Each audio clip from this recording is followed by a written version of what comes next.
आपने देखा कि पुनर्मूल्यांकन खाता और वसूली खाता दो अलग अलग खाते हैं, उनको बनाने की कंडीशंस भी अलग अलग होती हैं। अब कई बार क्या होता है कि जब विघटन से संबंधित प्रश्न दिए गए होते हैं, लेकिन उन प्रश्नों के आधार पर समायोजन तो रहते हैं, लेकिन चिट्ठे का अभाव रहता है, यानी कि फर्म जो है वो बैलेंस शीट के बारे में कुछ भी नहीं बताती। तो ऐसी कंडीशन में हमको कैलकुलेशन करने से पहले एक स्मारक चिट्ठा बना लेना होता है और उसके आधार पर फिर हम जनरल एंट्री करते हैं। आइए इस तरह के कुछ प्रश्नों को देखते हैं।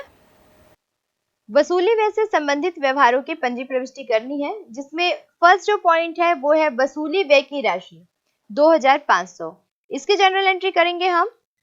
Realisation account debit to bank account, और टिप्पणी में हम यहाँ पर लिखेंगे for the payment of realisation expense.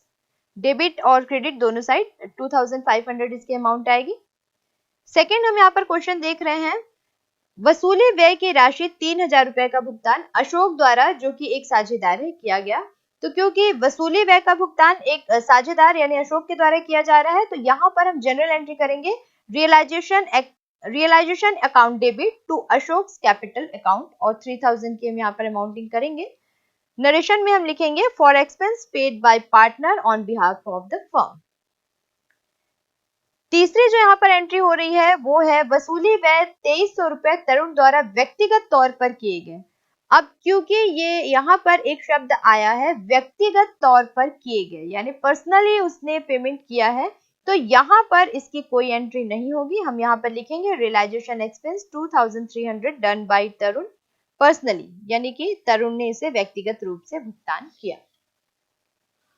चौथा हम यहाँ पर देख रहे हैं पॉइंट, साझेदार अमित को परिसंपत्तियों की वसूली के लिए 4000 रुपए में नियुक्त किया गया और वास्तविक वसूली व्यय की राशि 3000 रुपए है। यहाँ वास्तविक वसूली व्यय की राशि से हमको कुछ नहीं करना है। हमको ये देखना है कि हमने अमित को यहाँ पर रियलाइजेशन के काम के लिए नियुक्त किया था, तो उसको हमने क्या पेमेंट किया। तो यहाँ पर हम जनरल एंट्री करेंगे realisation account debit to Amit capital account, और हमारी यहाँ पर हम टिप्पणी लिखेंगे for the remuneration paid to Amit for the dissolution. हमने डिसोल्यूशन के लिए अमित को विघटन के लिए अमाउंट पे की, और 4000 की एंट्री हम यहाँ पर करेंगे। इस प्रश्न में हम देखते हैं कि तीन साझेदार शिल्पा, मीना और नंदा 31 मार्च 2006 को फर्म का विघटन करते हैं। इनका जो लाभ विभाजन अनुपात है वो है 3:2:1, और फर्म का चिट्ठा दिया गया है, जिसके अंतर्गत दायित्व की राशि दी गई है पूंजी कैपिटल। शिल्पा की कैपिटल है 80,000, मीना की 40,000, और बैंक लोन है, साथ में बैंक लोन है 20,000, क्रेडिटर्स है 37,000, प्रोविजन फॉर डाउटफुल डेब्ट्स है 1,200, और जनरल रिजर्व है 12,000। एसेट्स यानी संपत्तियां दी हुई है, बिल्डिंग 81,000, स्टॉक 56,760, डेटर्स है 18,600, कैपिटल ऑफ नंदा की पूंजी है 23,000, और कैश यहाँ पर है 10,480, यानी कि इनकी बैलेंस शीट टैली होती है 1,90,200 से। एडजस्टमेंट पे एक नजर डालें तो हम देखते हैं कि शिल्पा ने 41,660 के मूल्य का जो स्टॉक था उसे 35,000 में ले लिया, और शिल्पा ने ही बैंक लोन भी पे किया है। सेकेंड, यहाँ पर हम एडजस्टमेंट देखते हैं कि जो शेष स्टॉक थे उन्हें 14,000 में बेच दिया गया, और 10,000 के जो डेटर्स थे उनसे हमको 8,000 रुपए वसूल हुए। नेक्स्ट यहाँ पे हम देख रहे हैं कि भूमि का जो विक्रय है वो 1,10,000 में किया गया, और शेष देनदारों से पुस्तक मूल्य जो है, मतलब उनकी जो वैल्यू है, बुक वैल्यू, उससे 50% की वसूली की गई। यहाँ पे वसूली की लागत भी दी हुई है 1,200, और 6,000 मूल्य की एक टंकण मशीन यानी कि टाइपिंग मशीन जो है वो पुस्तकों में गैर अभिलेखित है, इसे एक लेनदार ने इसी मूल्य पर यानी कि 6,000 रुपए मूल्य पर ले लिया। ये हमारे एडजस्टमेंट है। अब इनके आधार पर हम सबसे पहले रियलाइजेशन अकाउंट यानी कि पुनर्मूल्यांकन खाते का निर्माण करेंगे। हमने रियलाइजेशन अकाउंट का फॉर्मेट देखा, और वहां हमने देखा कि किस तरह से हम रियलाइजेशन अकाउंट में एंट्री करते हैं। तो उस आधार पर हम देखते हैं कि सबसे पहले यहाँ पर हम रियलाइजेशन अकाउंट के डेबिट साइड में हमारे पास जो पुरानी बैलेंस शीट है उसमें फिक्स एसेट्स की जो वैल्यू है उनको हम एज इट इज लिखते हैं। तो यहाँ पर हमको फिक्स एसेट सबसे पहले दिखाई देता है 81,000 के बिल्डिंग है, इसे हम डेबिट साइड में लिख लेंगे टू सन्ड्री एसेट्स। लैंड है 81,000 की, स्टॉक है 56,760 का और डेटर्स है 18,600 के। उसके बाद हम क्रेडिट साइड में यानी रियलाइजेशन अकाउंट के क्रेडिट साइड में जो पुरानी हमारी बैलेंस शीट क्वेश्चन में दी गई है उसके आधार पर जो लायबिलिटीज है उनको हम लिखेंगे। तो सबसे पहली लायबिलिटी हमको यहाँ पर दिख रही है, बैंक लोन है 20,000 के, क्रेडिटर है 37,000 का और यहाँ पर एक प्रोविजन फॉर डाउटफुल डेट्स है 1200 का। तो कुल मिलाकर ये हमने यहाँ पर लायबिलिटीज की एंट्री कर ली है 58,200 से। तो एडजस्टमेंट अब हम करेंगे तो यहाँ पर हम सबसे पहले देखते हैं कि लायबिलिटी साइड से कौन कौन से एडजस्टमेंट आएंगे। यहाँ पर एक पॉइंट दिया गया है कि शिल्पा जो एक साझेदार है ने बैंक लोन का भुगतान किया। तो यहाँ पर हम देख रहे हैं कि बैंक लोन है 20,000 और उसका भुगतान शिल्पा ने किया है। तो इसलिए हम रियलाइजेशन अकाउंट के डेबिट साइड में लिखेंगे टू शिल्पास कैपिटल और 20,000 की जो अमाउंट है बैंक लोन की इसकी एंट्री सबसे पहले कर लेंगे। उसके बाद हम देखते हैं कि और कौन से पॉइंट जो है वो डेबिट साइड में आएंगे। इसके साथ ही हम देख रहे हैं कि शिल्पा ने एक स्टॉक भी लिया हुआ है 35,000 का। तो क्योंकि शिल्पा ने 35,000 का स्टॉक लिया है तो इसकी क्योंकि जनरल एंट्री हमने देखी कि जनरल एंट्री होगी Shilpa's capital account debit to realisation. तो इस आधार पर हम रियलाइजेशन अकाउंट के क्रेडिट साइड में 35,000 लिखेंगे बाय शिल्पास कैपिटल। और साथ में ये दिया गया है कि जो शेष स्टॉक बचा था, जो बैलेंस जो था स्टॉक, वो 14,000 में जो है वो बेच दिया गया। तो ये 14,000 की अमाउंट हमारे पास आ गई। इसकी जनरल एंट्री जैसे कि हमने की cash account debit to realisation, तो ये रियलाइजेशन अकाउंट के क्रेडिट साइड में आ जाएगा बाय कैश 14,000। आगे हम देखते हैं कि 10,000 के डेटर्स जो थे वो 8,000 में उनसे 8,000 की वसूली की गई, यानी कि हमें 8,000 मिला तो, लेकिन यहाँ पर हम देख रहे हैं कि जो डेटर्स थे हमारे वो 10,000 के थे, 10,000 में हमको 8,000 के डेटर्स मिले हैं। तो यहाँ पर जब हम क्रेडिट साइड में बाय कैश में इसकी एंट्री करेंगे तो हम केवल 8,000 की एंट्री करेंगे, यानी कि एक्चुअल हमको जो अमाउंट मिली है कैश की सिर्फ हम उसी की एंट्री करेंगे। तो यहाँ पर हम देखते हैं कि बाय कैश हमने क्रेडिट साइड में लिखा, उसके अंतर्गत सबसे पहले हम इनर कॉलम में स्टॉक लिखते हैं 14,000 का और उसके बाद डेटर्स की अमाउंट लिखते हैं 8,000 की और साथ में हम ये देख रहे हैं कि जो डेटर्स थे उनसे उनके बुक वैल्यू से 50% की राशि हम यहाँ पर वसूल पाए हैं। तो यहाँ पर हम डेटर्स देख रहे हैं कि टोटल 18,618,600 के डेटर्स थे, जिनमें से 10,000 के डेटर से हम पहले वसूली कर चुके हैं। अब बचे हैं 8,600 के डेटर्स और 8,600 के डेटर से अगर सिर्फ 50% ही वसूली हम कर पाए, यानी कि हम 4,300 की ही वसूली कर पाए, तो कुल मिलाकर डेटर से हम 12,300 की वसूली यहाँ पर कर पा रहे हैं। तो अब स्टॉक और डेटर से कुल मिलाकर टोटल जो है वो 33,000 की अमाउंट हम वसूली कर पा रहे हैं, जो कि हम यहाँ पर क्रेडिट साइड में आउटर कॉलम में लिखेंगे। उसके बाद हम देखते हैं कि भूमि का विक्रय 1,10,000 में किया गया। तो भूमि का विक्रय 1,10,000 ये हम क्रेडिट साइड में यहाँ पर लिख लेंगे, क्योंकि इसकी जनरल एंट्री होगी हमारी cash account debit to realisation account, इसलिए रियलाइजेशन अकाउंट के क्रेडिट साइड में हम यहाँ पर लिखेंगे बाय लैंड, बाय कैश और उसके अंतर्गत हम लैंड लिखेंगे। तो कुल मिलाकर कैश के अंतर्गत तीन अमाउंट आएगी, स्टॉक, डेटर्स और लैंड, और ये टोटल अमाउंट हो जाएगी 1,36,300। अब हम देखते हैं कि विघटन के समय जो वसूली की लागत थी वो 1,200 है।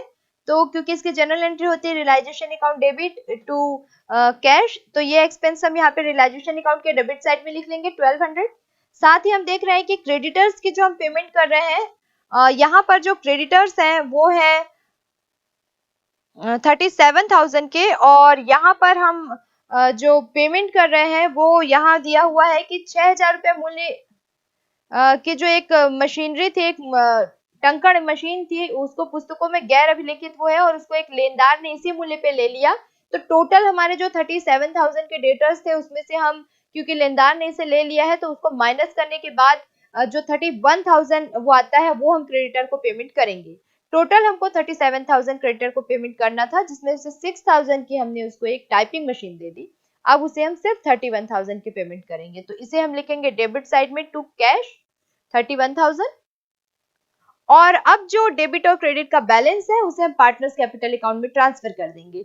तो जब हम रियलाइजेशन अकाउंट का डेबिट क्रेडिट का बैलेंस निकालते हैं तो हम देखते हैं कि यहाँ पर जो हमारा बैलेंस है वो आता है हमारा क्रेडिट बैलेंस आता है 20,940 और ये जो 20,940 है इसे हम पार्टनर्स कैपिटल अकाउंट में डिस्ट्रीब्यूट करेंगे। शिल्पा, मीनू और नंदा को हम बांटेंगे इनके लाभ विभाजन अनुपात में 3:2:1 में। तो शिल्पा के हिस्से में आएगा 10,470 और मीनू के हिस्से में आएगा 6,980 और नंदा के हिस्से में आएगा 3,490। तो ये हमारा रियलाइजेशन अकाउंट बनकर तैयार हो गया। अब हम पार्टनर्स कैपिटल अकाउंट बनाएंगे और पार्टनर्स कैपिटल अकाउंट के क्रेडिट साइड में हम सबसे पहले बैलेंस ट्रांसफर कर लेंगे। जो बैलेंस शीट में बैलेंस दिया है शिल्पा और मीनू का 80,000 और 40,000 और नंदा का जो बैलेंस है क्रेडिट बैलेंस उसे हम यहाँ पर ट्रांसफर कर लेंगे 23,000। उसके बाद हम देखेंगे कि किसी पार्टनर ने अगर कोई संपत्ति या दायित्व खरीदी है, उसे लिया है, तो उसकी एंट्री हम यहाँ पर कर लेंगे। तो सबसे पहले हम यहाँ पर देखते हैं कि जो 35,000 के स्टॉक थे उसे शिल्पा ने लिया था। तो वहां पे क्योंकि हमने देखा था कि जो हमारी जनरल एंट्री होनी चाहिए Shilpa's capital account debit to realisation, तो हम उसकी एंट्री यहाँ पर कर लेंगे 35,000 से पार्टनर्स कैपिटल अकाउंट के डेबिट साइड में। उसके बाद और ऐसी कोई संपत्ति या दायित्व तो नहीं है यहाँ पर जिसे किसी साझेदार ने लिया हो। तो यहाँ पर हम सबसे पहले देखते हैं कि जो रिजर्व है, रिजर्व के लिए यहाँ पर दिया हुआ जनरल रिजर्व 12,000 का, उसे हम 3:2:1 में डिस्ट्रीब्यूट कर देंगे शिल्पा, मीना और नंदा को। तो यहाँ पर आएगा क्रेडिट साइड में बाय जनरल रिजर्व 6,000, 4,000 और 2,000। उसके बाद हम देखते हैं कि यहाँ पर एक बैंक लोन है 20,000 का।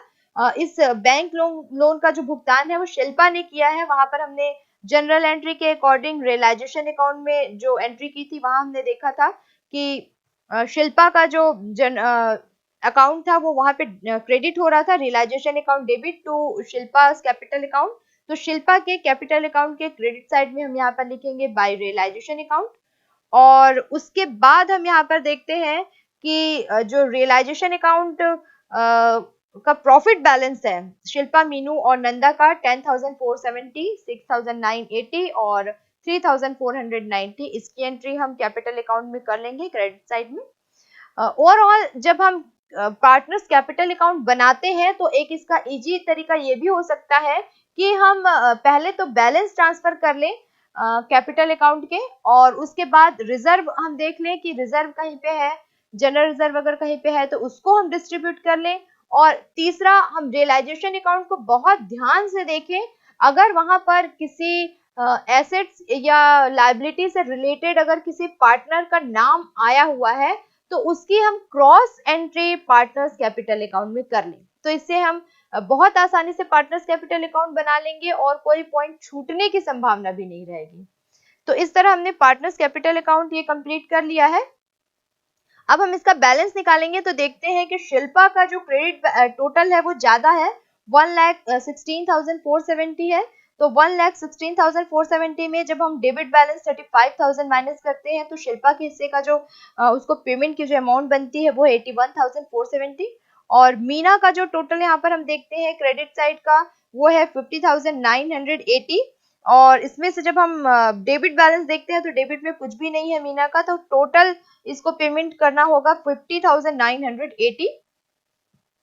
और उसके बाद नंदा का अगर हम देखते हैं तो डेबिट जो बैलेंस है 23,000 है, जबकि क्रेडिट जो है वो कम है यहाँ पर 2,000 और 3,490। ये अगर हम माइनस करते हैं तो ये जो बैलेंस आता है इसका कैश बैलेंस यहाँ पर जो अमाउंट पे की जाएगी इसके द्वारा वो होगी 17,510। तो ये बैलेंसेस हमको यहाँ पर मिल गए हैं। अब इन बैलेंस के आधार पर हम कैश अकाउंट बनाएंगे। जब हम कैश अकाउंट बनाएंगे तो बहुत सावधानी से देखेंगे कि कौन कौन सी कैश हमारे पास आई और कौन कौन सी कैश हमारे पास फर्म से गई। तो जितने बार भी कैश हमारे पास आई है हम उसको कैश अकाउंट के डेबिट साइड में लिखते जाएंगे और जितने बार कैश हमारे पास से खर्च हुई है उसको हम क्रेडिट साइड में लिखते जाएंगे। सीक्वेंस से हम इसको बहुत आसानी से बनाएंगे जिससे कि कोई पॉइंट छूटने की संभावना नहीं रहेगी और गलती की संभावना भी नहीं रहेगी। तो सबसे पहले हम रियलाइजेशन अकाउंट देखेंगे और रियलाइजेशन अकाउंट को हम बहुत ध्यान से देखेंगे कि कहाँ कहाँ पर हमने कैश की एंट्री की है। जहां जहां हमने कैश की एंट्री की है वहां वहां हम इसकी क्रॉस एंट्री कैश अकाउंट में कर लेंगे। जैसे सबसे पहले हम देख रहे हैं कि रियलाइजेशन अकाउंट के डेबिट साइड में दो जगह हमने कैश की एंट्री की है। एक बार यहाँ पर एक्सपेंसेस हुए हैं 1200 के, और एक बार हमने क्रेडिटर को पे किया है 31,000। तो ये दोनों हम क्रॉस यानी कि क्रेडिट साइड में यहाँ पर लिख देंगे। कैश अकाउंट के क्रेडिट साइड में रियलाइजेशन एक्सपेंस 1200 और क्रेडिटर्स को हमने पेमेंट किया है तो बाय रियलाइजेशन और 31,000। और किसी प्रकार की कोई एंट्री यहाँ पर डेबिट में, रियलाइजेशन अकाउंट के डेबिट में हमें नहीं दिखाई दे रही है। तो अब हम देखते हैं कि क्रेडिट में, रियलाइजेशन अकाउंट के क्रेडिट में कैश से रिलेटेड कौन कौन सी एंट्री है। तो यहाँ पर हम देखते हैं कि हमको जो एसेट्स थे उससे टोटल ओवरऑल हमने जब टोटल किया था तो वहाँ हमको 1,36,300 की वसूली हुई थी। तो 1,37,600 ये हम कैश अकाउंट के डेबिट साइड में लिख लेंगे। उसके बाद हम देखते हैं कि पहले से ही हमारे पास कैश बैलेंस, जो पुराना हमारा बैलेंस शीट है क्वेश्चन का, वहां पर पहले से ही हमारे पास कैश बैलेंस है 10,840, उसकी हम एंट्री सबसे पहले कर लेंगे। अब हम देखेंगे पार्टनर्स कैपिटल अकाउंट। तो पार्टनर्स कैपिटल अकाउंट में हम देखते हैं कि शिल्पा और मीना जो दो पार्टनर हैं उनको हमको पे करना है 81,470 और 50,980। तो क्योंकि हमको इनको पे करना है, इनका बैलेंस जो है वो यहाँ पर हम दिखाई दे रहा है हमको 81,470 और 5,980। तो इसे हम क्रेडिट साइड में यहाँ पर लिख लेंगे शिल्पा और मीना के कैपिटल अकाउंट में डालकर।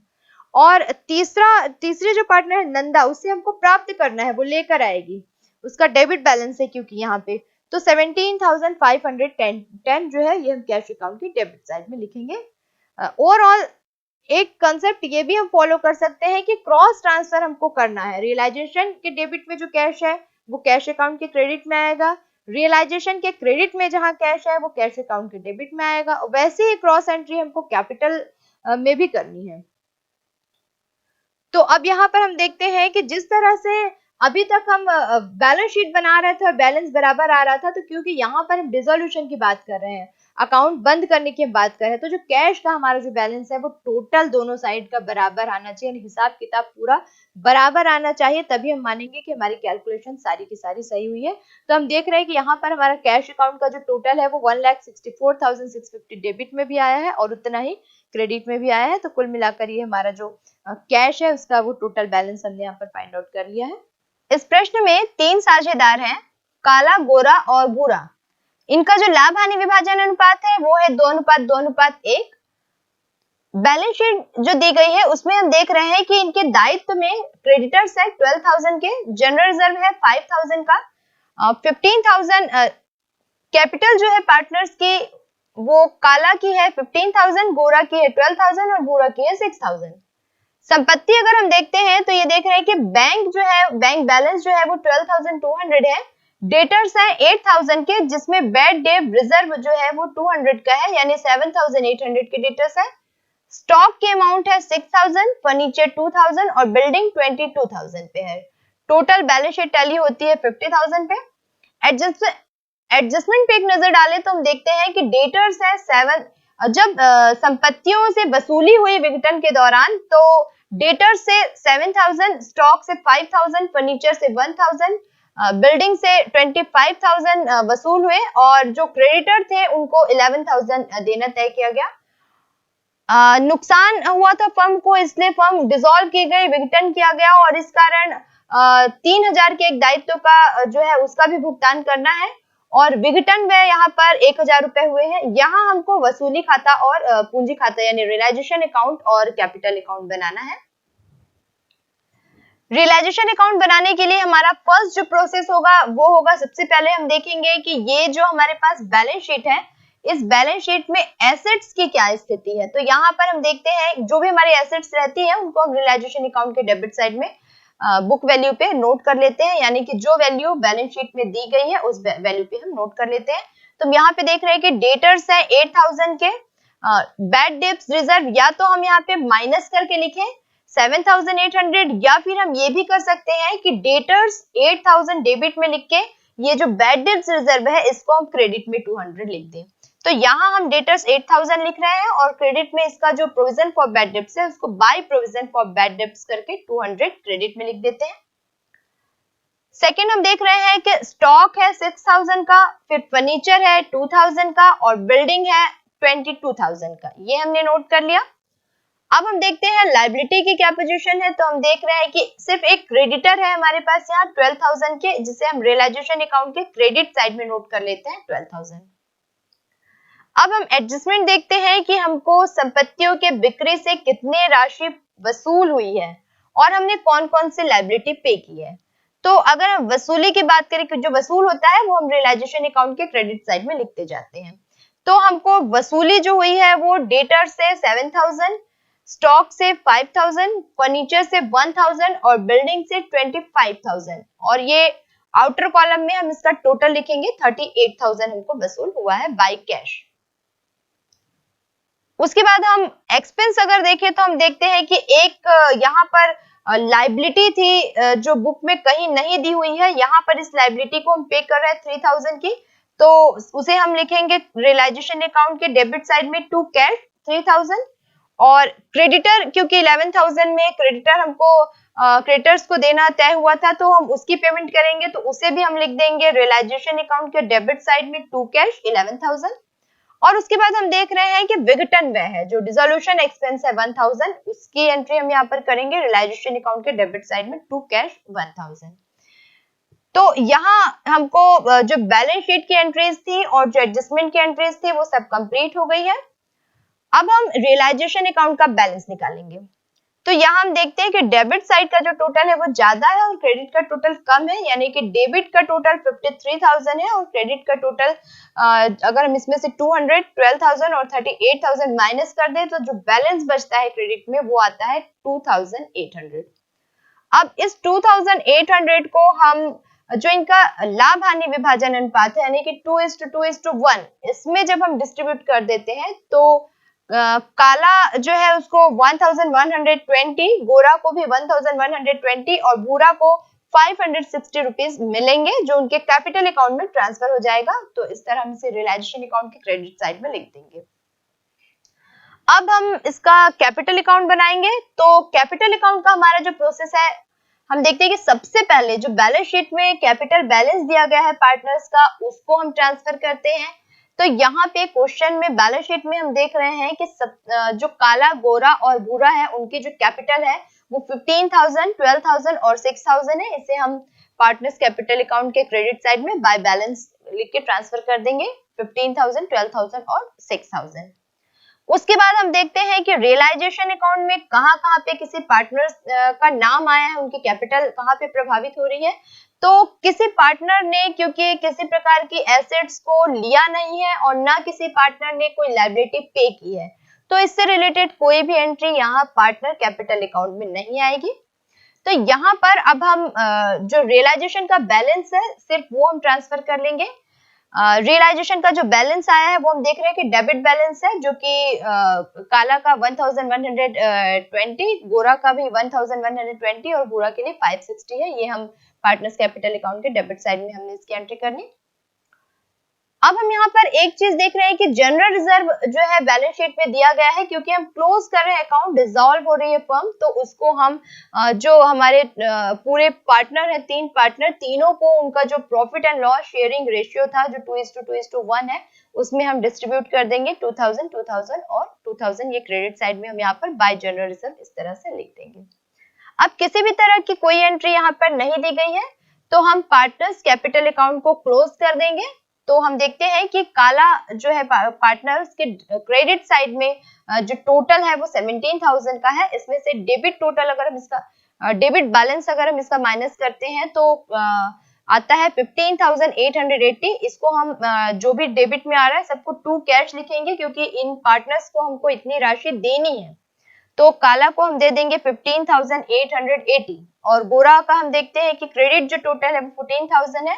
इसमें से हम इसका डेबिट बैलेंस जो है 1120, इसको जब हम माइनस कर देंगे तो 12880 इसको दे होगा गोरा को। और भूरा का हम देखते हैं कि जो बैलेंस आता है 7000 minus 560 is equal to 7000 minus 560, ये आ जाता है इसके हिस्से का बैलेंस 6440।